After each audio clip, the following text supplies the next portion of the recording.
What's so amazing is when you realize that your body is your partner in your spiritual journey. Today's guest, Jessica Schugardt, had severe vocal damage, and she was told that she would not be able to heal that.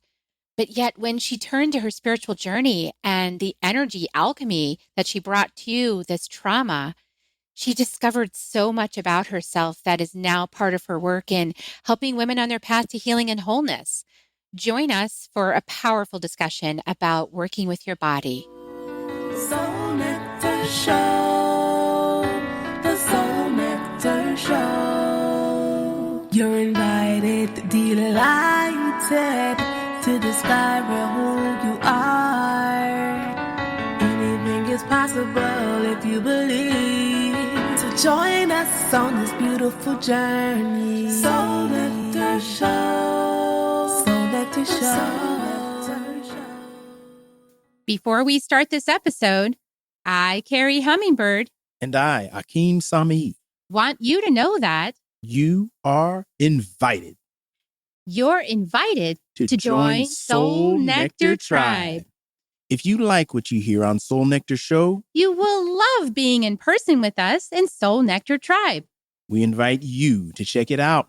First 30 days is free. Right now, go to carriehummingbird.com, KERRI, hummingbird.com/membership and sign up.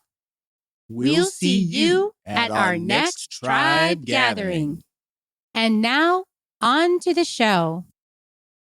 Hello and welcome to another episode of Soul Nectar Show, that show where we talk about all things essence, where we gather around the campfire and we share our stories of connection to that which is greater than us, to the big mystery beyond the veil, to those synchronistic moments that lead us to a deeper understanding of ourselves and the world around us and all that is, and help us to become vibrant, fully alive human beings on this planet at this time. I'm your host, Carrie Hummingbird, and I love these conversations. I love to have them week after week, and I love meeting people who are using their voices and spreading messages of love and compassion and healing. And I love to bring these conversations to you, to my dear listeners, every single week. And we can share this journey together. And the awakenings that happen on these conversations are so beautiful to receive. And I'm always glad that you're here with us. And I am really thinking lately, contemplating about this idea of using our voices to speak our truth. And especially coming from a woman's body. And I know I've talked about this before, but it's such a journey at this time to really embrace the feminine within and to trust it, to trust the voice that's coming through you, to trust the knowing that's coming through you, to trust your heart, to trust your womb, to trust your body, and to trust that you're being guided. You're being guided towards something more beautiful, more sacred, more holy even. And in order to really embrace that journey, we've got to step through a whole lot of programming and conditioning in the world around us, and some very big institutions that have promoted tons of fear about the women's body and the women's heart and mind and womb, and how somehow we're evil or something. It's like this idea that anything that you are could be other than beautiful is, something I know many of us are stepping through on our way to awakening, and to really question those things that bring us into fear and embrace the things that bring us into love. And can we simplify the conversation so that, we're not wrapped up in all these details and all this ancestral, I like to call hucha, negative energy, heavy energy. Totally love my ancestors. I'm so grateful for the journey that they walked. And some of this stuff that was created for centuries is not helpful now to the modern woman who wants to live a life aligned with the divine and be loving to herself and to her container and to all that is. And so just as much as there's a capital him, capital H him, there's a capital H her too. And, we're in that discovery of what that looks like and what is in right relationship. And how do we balance this equation that's been so heavily in the masculine and in the patriarchy up until now for thousands of years? How do we now balance that with some woman wisdom, some matriarchal wisdom, some girl power, And how do we bring that all together in a way that honors each and every one of us alive on the planet today? And that's the conversation that's kind of in my heart and my mind. And, certainly getting my tests of patience as people email me their ideas. And, I always welcome people to email me ideas. And sometimes the ideas people email me is like, oh, Carrie Hummingbird, you're like leading people on the wrong path because you're not following capital H him. And I'm kind of like, well, I'm in a capital H her body. So I'm kind of into that conversation. And I appreciate you. And I appreciate you with whatever journey you're on that leads you to surrender yourself in this way. And I'm in a different conversation. So I would like to hear your thoughts on it after you get done with this interview today. And I just love to get feedback. And even if you're kind of like in the capital H him conversation and you want to challenge some things that were said in this broadcast, I welcome it. Go ahead, bring it on. Come on and email me back and give me some thoughts. What are you thinking? What are you feeling? What are you going through? So let's get with it. I've got a great guest today, Jessica Schugardt. Welcome, Jessica. Thank you. Thank you so much for having me. I'm so excited.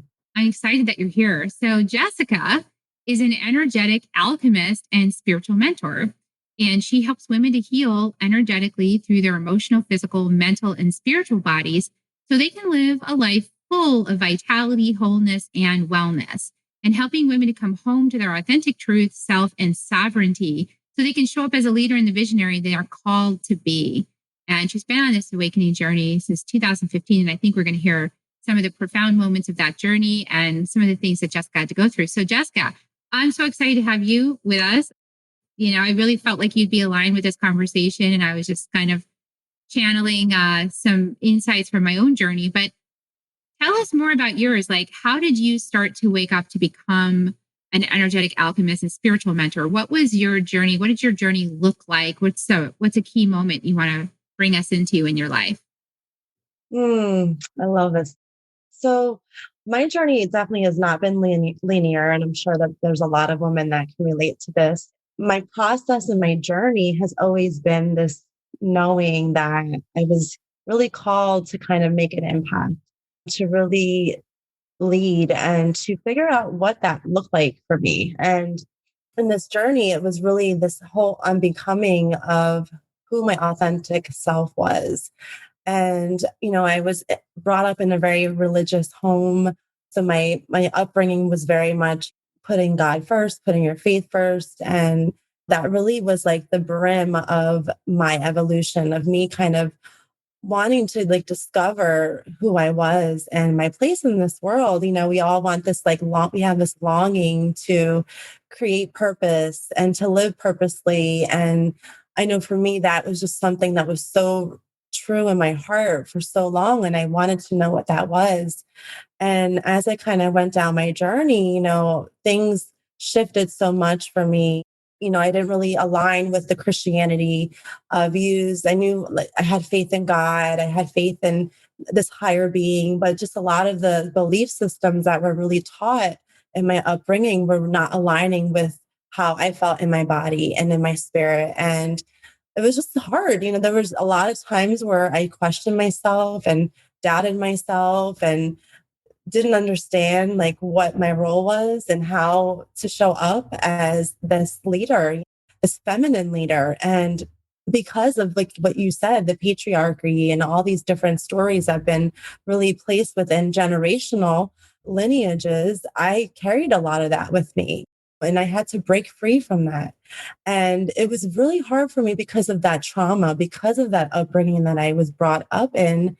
I felt shame. I felt that I wasn't doing the right thing, that people were looking at me and judging me. And it took a toll on my body physically. I ended up having these blockages in my throat chakra. I was stressed, trying to please people, trying to fit into this box that just wasn't me. And I got to this breaking point where I was like, you know what? This is it. I'm done. I'm tired of living for other people. I'm tired of saying yes to everything. I'm tired of not really allowing myself to deal with the things I need to deal with. And I knew that I was already on this journey of professional development, but it became something more. It became an awakening of coming into my truth, coming into my power, really loving myself for all the parts of who I am, my heart, my vision, even though, my family didn't agree with me and my belief system.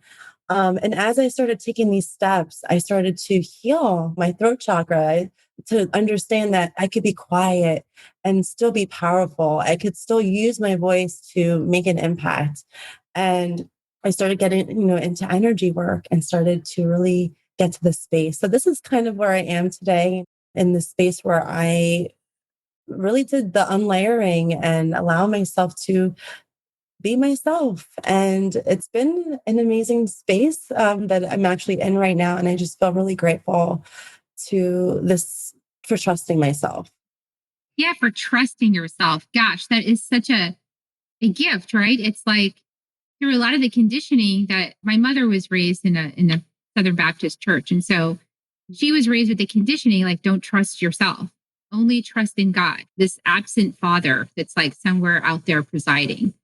And through this time of like the teaching, she just had many encounters. Of course, this was during the 60s and the civil rights and all of that. And so she had these many encounters where she was seeing like dichotomies in what people were saying. Like they were saying, oh, all the little children are loved, but then like the colored kids had to go in one bathroom and the white kids had to go in another. So she was finding these discrepancies and questioning that and calling it out. And she became the black sheep of the family, right? She became the one that questions everything. And it's like, no, I'm not going to go along. No, I don't believe that. No, I'm doing this. No, I'm not. I'm not going to go along with that idea. And I'm not just going to blindly follow what you're saying. And, it caused, of course, caused a stir.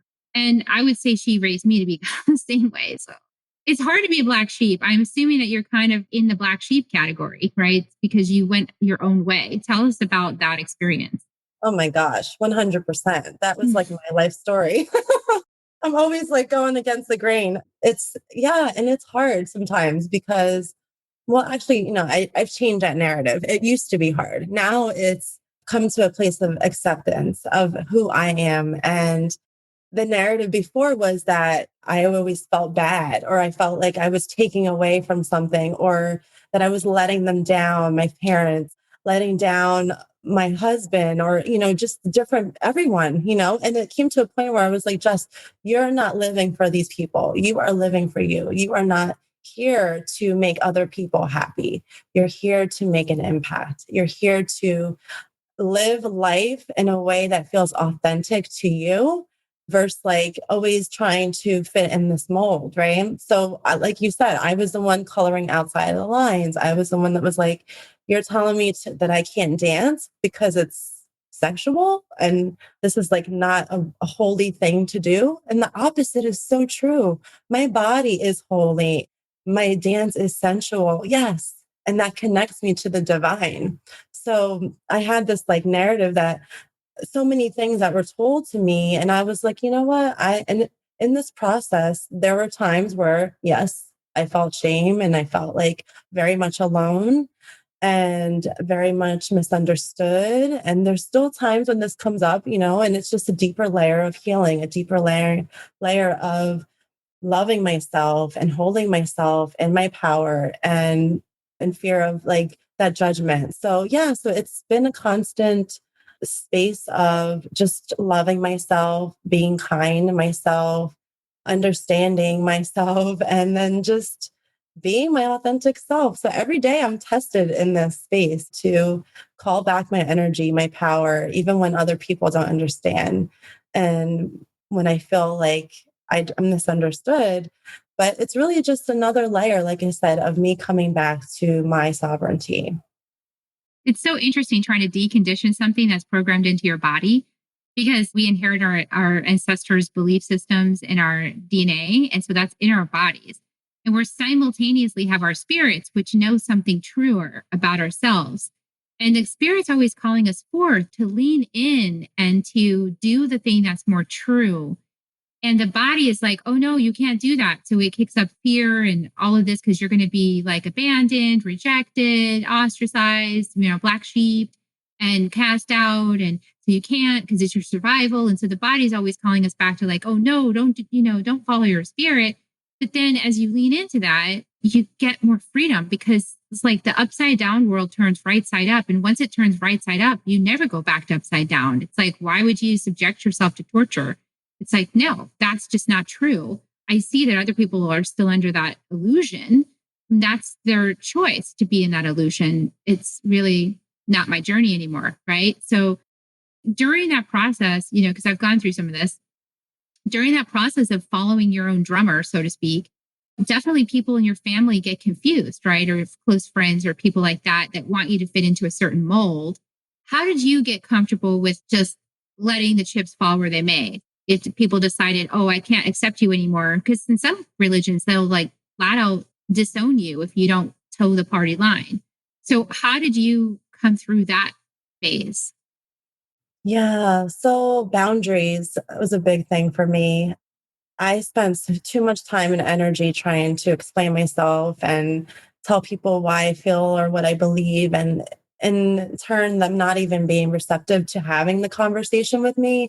I am all for having a conversation. Like if you want to chat with me about my views and my perspectives in a open and grounded way, I'm all for it.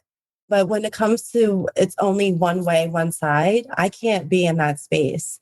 So for me, it's just really about being in my energy, grounding myself, creating those boundaries when I need to, knowing when it's like, okay, we're crossing the line. Like you're just disrespecting me. So just really allow myself to create those boundaries is really important.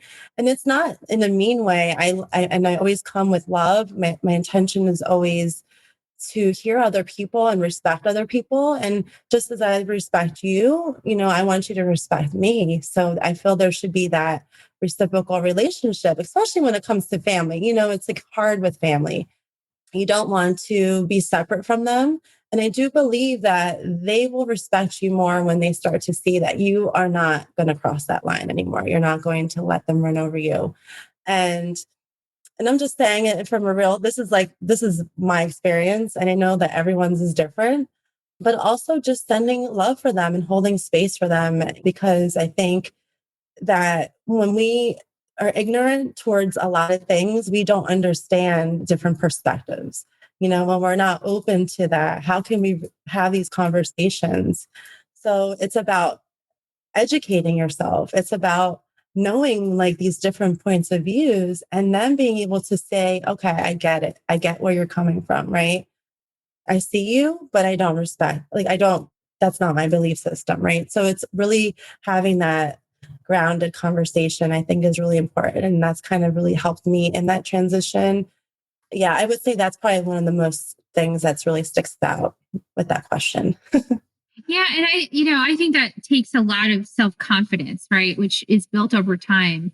But it's like the self-confidence to trust that whatever's guiding you is beneficial. Is this like, if your heart is calling for truth and you're calling for truth from your source, then whatever truth that comes to you from your source and your request for truth from your source is showing up as true for you from your source. And that is like, that's something that you have to learn to trust. And, I think that, we're kind of like, we're in this really interesting phase of shifting out of external validation or external systems or external authorities telling you how to do things and punishing you if you don't, into like a self-responsibility model, which is you're tuning into you're learning to navigate your inner space, you're understanding your ancestral belief system that's running through your body. You're working with that, healing those aspects that are just false and not true, and then bringing yourself forward step by step onto the journey that your soul wants to take you on and trusting that journey. In that understanding, to me, it's like everybody's right. Like everybody's right. You can't do life wrong. You're going to make mistakes. Everybody makes mistakes. You maybe not learn from those mistakes for a while, but then you'll get more chances and more painful chances to learn, until you finally learn. But it's like that path honors the individual and honors the diversity of expression of the divine, which I feel is the feminine principle, because the feminine is all about that diversity and uniqueness and how it wants to like flow and express and be creative and inspired. And that's like all feminine principles. So we're welcoming the feminine and we're kind of like we're moving away from like step one, open this particular book. That's the only book that's correct, whatever, book you're reading. Because there's several that have like the book that's the only book. Step two, only listen to this one masculine patriarchal figure. Step three. So it's like that masculine pathway of like, you're going to be punished if you don't do it right. That's the old model, and you can see that fading in like almost every area. Of course, we're having the last grasp for power right now. I agree 100%. I think what you said about the truth is, who's to say whose truth is right? So your story and your experience might be different than mine, but I'm not really to judge you, right? And say that you're right or wrong. And who's to say that my relationship with God is better than yours, right? So we have our own union with God, right? So if that's what you believe. I know my parents were very like, Jess, you are not connected to God unless you have this, and this. And it's like, well, no, for me, I believe that God lives within me and I'm one with the divine. It's not an external thing. I get to connect within. So it's this different relationship, right? This different embodiment of connection with source. And I think there's just so much, like you said, the conditioning, the upbringings, there's the patriarchy, and there's just like so many things that kind of shifted the way that perspective of what the woman felt their connection was with the divine. I really started stepping into that priestess role because this is when I realized that I wasn't separate from God, my union with God was within me. And I healed a lot of that so that I could be able to really embody this work in a different way that felt more aligned for me. So I love what you said, that, how you shared that. It was really powerful. Yeah. And I like that you said embody. And I like that you said, it's like everybody's own journey. And who's to say someone's right and someone's wrong? It's like, I always tell people that work with me, that come and study with me, it's like, I'm not in charge of your journey. I'll give you some insights, or maybe I get some clairvoyant guidance I want to share with you, but that's really yours to process, So I like the mirroring. I like mirroring with other people. I like learning from other people. And then always you got to take it back inside and check it out, at least on this path. That's how this path works. This is like this sort of, I see it as like the earth mother, divine mother connection pathway into the divine, into God's source creator, which is all that is. And when I say all that is, I mean all that is. Like, I don't see how that can be questioned. All that is all that is. Like, that means all. That's everything, right? I mean, is there any other way to look at that? It's all that is. So whatever you see out there that you don't like, that's just shadow you projected out of yourself, right? Onto something else. It's like a projected shadow, like, and you get to personify it and say like it's evil, like put a name on it and like be afraid of it. But it's essentially your shadow. Like, you're just afraid. It's like a cultural shadow and a personal shadow, and you're just like afraid of it. So I don't know. I feel like all that is means all that is. It means all of it's part of it. Yeah, I love that. And I was just teaching a class yesterday. We are talking about the priestess role in this modern day society and the connection with Mother Earth and how we're all one. Like, it's all connected. Like, everything is connected. And I love that you shared that, because we think we're separate, but we're not. Just how we have our feminine cycles, we have this changes in the seasons and all that. It's all tied together, and I think for so long, women carried that shame, or that belief that they were not powerful like that, or just able to tap into that life force energy, which is all around us, which is everywhere. And the more that we can connect with that and that belief system and understand, have that greater capacity to tap into it, it just really creates an unlimited amount of ability to just call in like our desires, to call in and manifest and heal, and just so many amazing things. I feel that if we really tap into that, it's just so cool. Yeah. And that's why I like to visit the indigenous people, because the indigenous people that live close to nature, they know that nature is, that they're part of all that is. They know they're not like superior to it or above it or external from it or somehow nature's master, which is kind of how a lot of Western ideology goes, like, oh, well, we're better than nature. we manage nature. We like kill bugs, or we do this, that, and the other. We control it. And that's not how the indigenous people live. They live with nature. They live integrated with nature. I remember on one journey I took, the main medicine person told me, "Oh, the spider's my friend," because there was this poisonous spider that kept following me around the whole Maloka all the time. I was really kind of scared of it. And he's like, "Oh, the spider is my friend." I was like, uh, Well, no, that's it's nice. not. It's trying to get in my suitcase to go home with me, and I don't want it in my suitcase. I was like, make it go away. So he made it go up the wall. And then as soon as the guy left, he came back at me, and I was terrified. But I had to clear that repulsion, like that fear.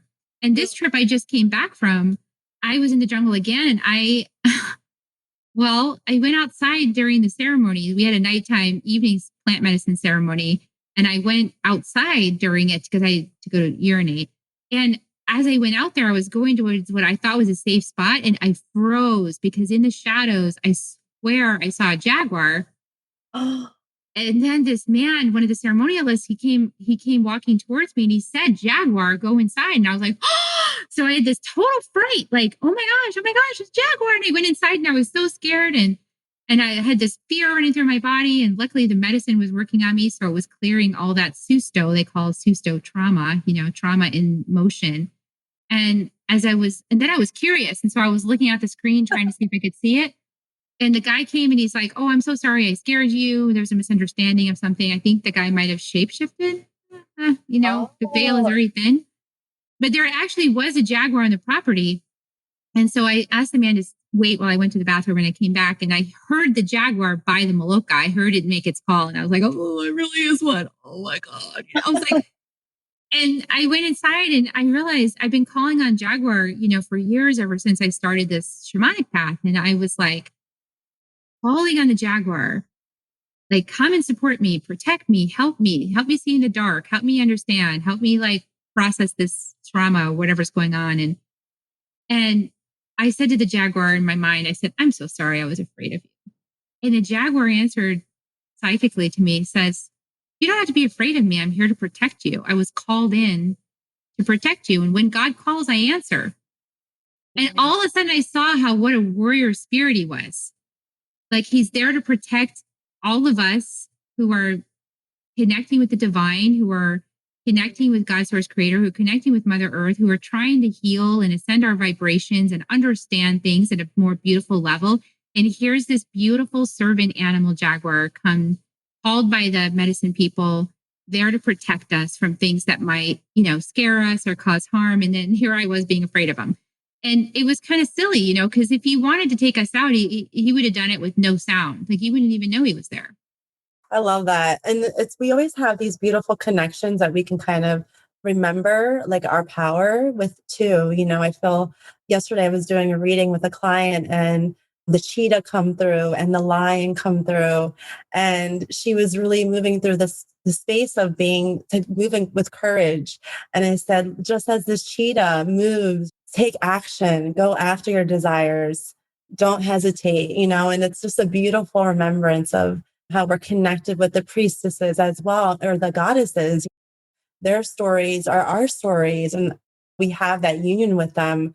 We were talking about how we can connect with these goddesses and then learn from their experiences. And it's just a mirror. Like you said, it's a mirror of who we are, our ability to channel, our ability to create, our ability to heal.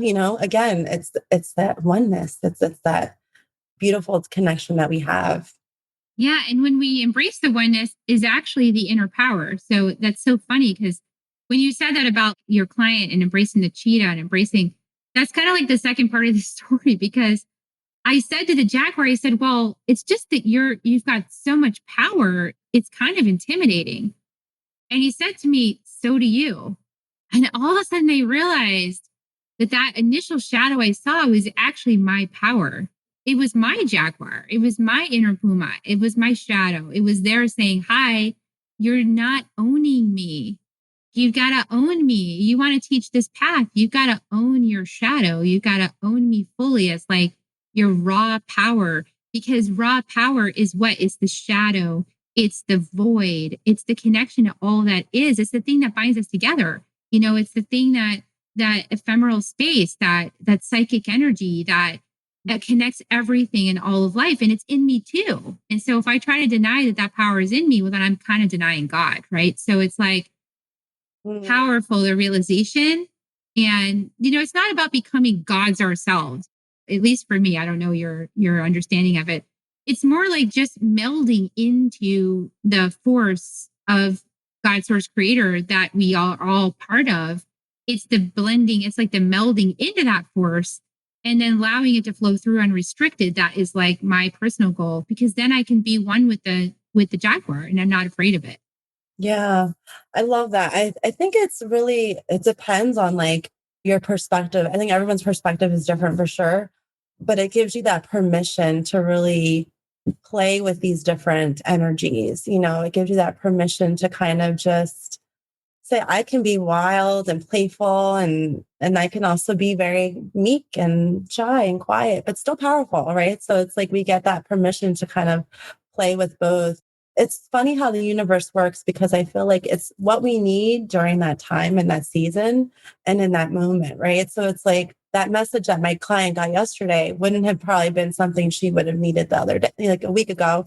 But because of where she's in this season, she's getting these signs and these synchronicities that are kind of reminding her, hey, it's safe for you to do this. It's safe for you to go after take up space. It's safe for you to do this. And I just love how the universe is just always guiding us and just showing us, these little steps that we need to take. Yeah. I love also that you mentioned the range. You can be gentle and you can be powerful and you can be happy and you can be sad. And that also is like a divine feminine principle, the spectrum of things versus like in the patriarchal way, you're supposed to kind of be monotone, like just keep it like this and predictable and the same. And every day is all the same. And it's like, where's the joie de vivre of that? I mean, life is fluid. It has pulse and it has movement and it has expression and the divine feminine is really about like allowing that expression through your life and letting it move through you to create beauty.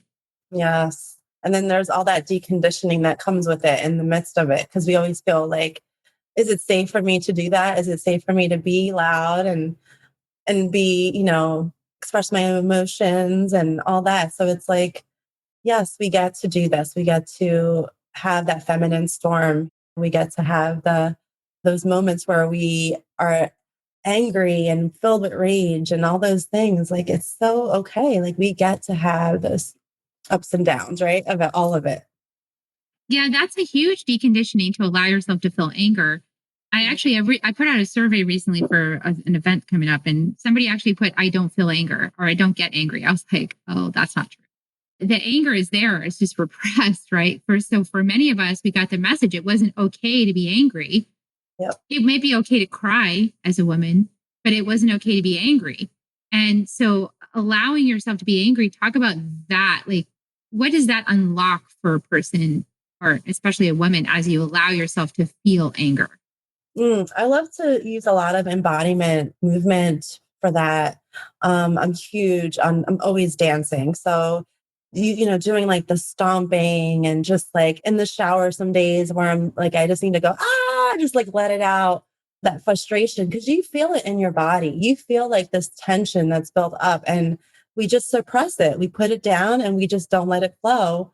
And it's like after you do that, you take that pillow and you just scream in the pillow, you just feel like, oh, and it's like just a release of, I get to be angry. It's okay. Like I get to be angry right now. I have every right to, and my feelings are valid. My feelings are valid. So I get to be angry and then I get to move through it and I'll be fine. So it's just that emotional alchemy of the emotions. Like, let me just tell you, this is not something I learned overnight. This is a process. So it's a process of like allowing myself to express my emotions and feel what comes up for me. And there's some days where I hold it back still, and then there's no judgment in that. Like I just forgive myself and I come back and it's like, all right, Jess, like what's really going on here? Like, why are you holding back? Like it just gives me permission to kind of look within a little bit more. But Yeah, so I think movement is just so powerful, way to express that emotion, somatically moving your body, slowly. If it's, you're wanting to kind of let that energy out, that's one way that it's really helped me a lot to kind of transmute that energy and clear it. Yeah. And I found that as I let myself clear that energy, I had more space for love. And then the more that stuff clears out, because some of it's really ancient stuff, it's like really ancient anger suppressed in the feminine, right? Inside my body or in my throat or somewhere in my stomach, this places that anger likes to collect. And when you release it from this lifetime, from your ancestry, from wherever it's coming up, it creates more space. And there's not usually like, I don't know, I just notice I get less and less triggered by things. Stuff happens. And I'm like, oh, there's that, but because I've released all this stagnant ancient stuff from my body by being willing to express it, like the movements, like I like to roar like a lion.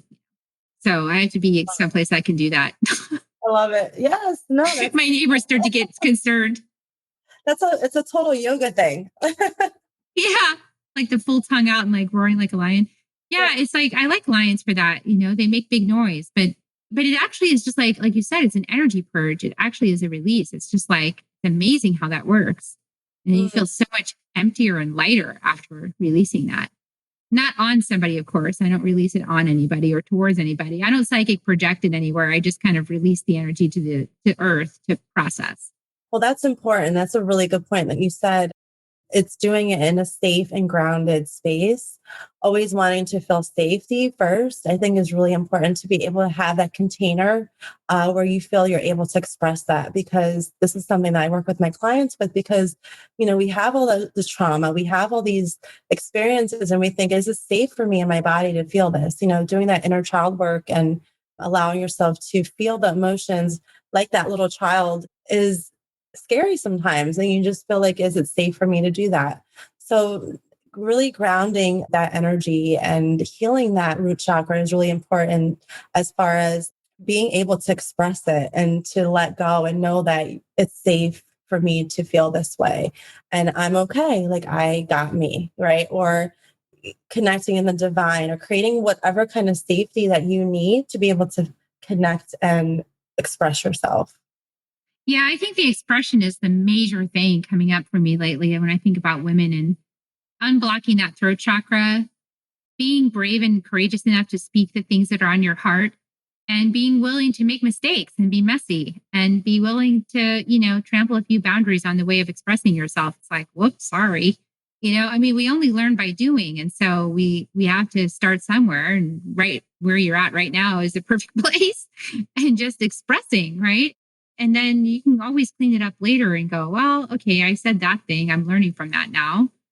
And I could have said that in a different way. Now that I know better, or now that the pent up energy is released, I can think more clearly. I can feel more open about this and more embracing. It's a journey, isn't it, Jessica? Yes, 100%. One thing I always like to say is, like, there's no such thing as failure, only feedback. It's just feedback that we can kind of learn from in this journey, and not be hard on ourselves. It's a journey, it's a process. We're always learning, always growing, and coming back to love is the most important thing, through all this. Yeah, coming back to love, even if, others can't join you there, you can at least be there sort of holding space and setting good intentions, right? So whatever the situation is that needs cleaning up. That's beautiful. So I'm curious to know a little bit about, I'm going to point people towards your podcast.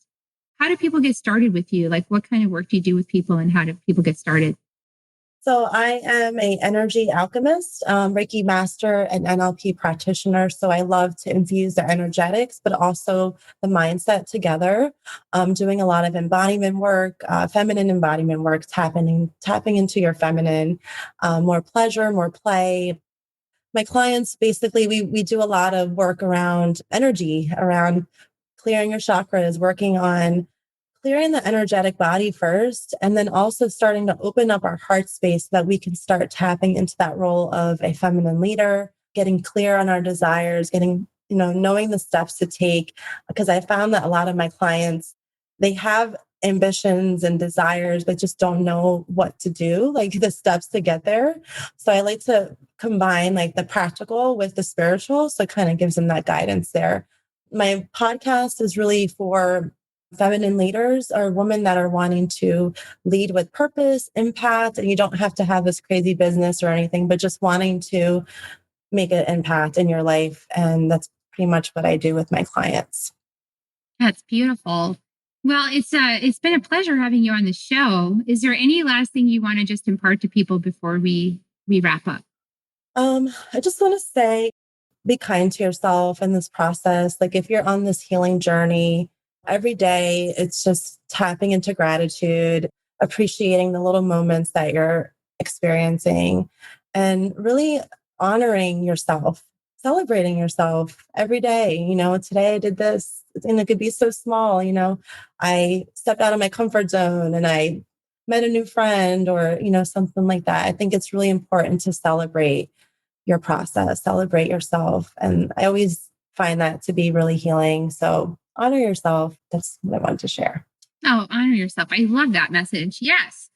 Honor yourself, buy yourself roses, take a nap if you need to take a nap, spend time in nature, float in a float spa. My latest one I love. Yeah, get a massage. Take a bath. Take a bath. Eat some nourishing food.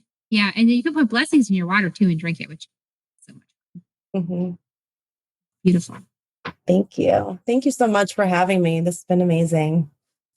Yeah, it's been a good conversation and good ground covered for anyone listening in. So for those of you listening in, of course, just reiterating, would love to hear from you.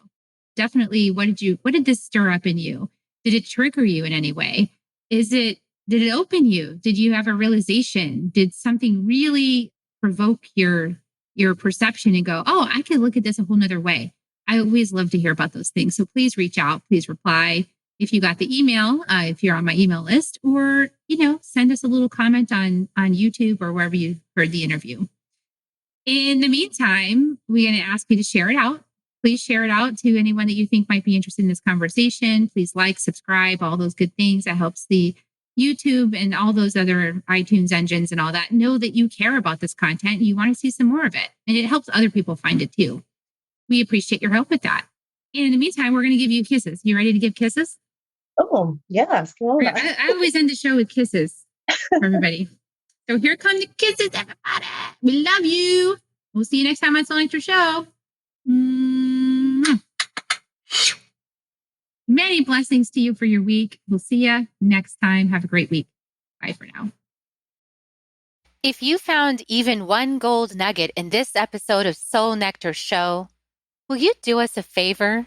Will you subscribe, like, and share this episode? Maybe even write a comment and let us know what you thought about it. We really, really want to engage with you at a much deeper level. Let's be part of community together. Have a great week, everyone. Bye for now. To dive in deeper to nourishing conversation, visit soulnectar.show. Soul Nectar Show. Awaken, awake, Show. Take a sip from the drip of nectar, from the source of who you are. Soul Nectar Show. Yeah.